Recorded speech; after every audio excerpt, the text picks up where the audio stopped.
আমরা তো পরীক্ষা দেওয়ার পর আর দেখা করি নাই, মোবাইলে কথা কথা। আমাদের একটা ফ্রেন্ড গ্রুপ ছিল, মানে স্কুলের সবাই ফ্রেন্ড মিলে আমরা একটা গ্রুপ খুলছি, ওইখানে আমাদের কথা হয়, কিন্তু কোনোদিন আর দেখা হয় না। তার জন্য বলছিলাম না হলে আমাদের পরীক্ষা দেওয়ার ব্যবস্থা করেন, না হলে এখানে সবকিছু ভেঙে ফেলবো। আপনারা কিন্তু কিছু করতে হবে। সকালে তো গাড়ি পাই না, 6টার মধ্যে চলা যায়, 6টা থেকে 7টা, 7টা থেকে 8টা, তখন আবার 9টা থেকে কোচিং হতো, কোচিংয়ের পর ক্লাস, তারপর তো বাসায় আসতাম, 10 টাকার আমরা সোনামুড়ি খাইতাম দুপুরের টাইমে সবাই মিলে, আর কিচ্ছু খাইতাম না।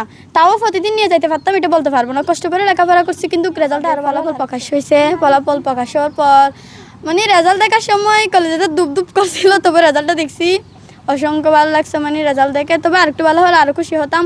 প্রথমে কিন্তু অনেকক্ষণ কান্না, কারণ আমরা যখন 10 বছর সাধনা করছি পরীক্ষা দেওয়ার জন্য, তো আমি সকালে চলে যাইতাম প্রাইভেটের মধ্যে, কিচ্ছু খাইতাম না, কিচ্ছু বলতে একটু পানি খাইতাম না। তো কষ্ট করে লেখাপড়া যখন করছি, ওই দিন যখন শুনছি পরীক্ষা দিতে পারবো না, তাহলে তো অনেক কষ্ট লাগবে। তার জন্য বলছিলাম না হলে আমাদের পরীক্ষা দেওয়ার ব্যবস্থা করেন, না হলে এখানে সব কিছু ভেঙে ফেলবো, আপনারা কিন্তু কিছু করতে পারবেন না। ওই দিন কল দিয়েছিলাম, ডিসিকে কল দিয়েছিলাম, ইউনোকে কল দিয়েছিলাম।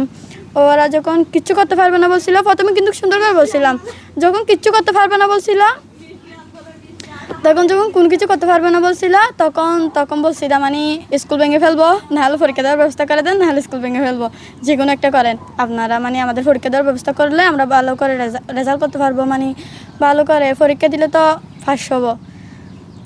ওই দিনের বাংলা প্রথম প্রশ্নটা এমন সহজ হয়েছিল।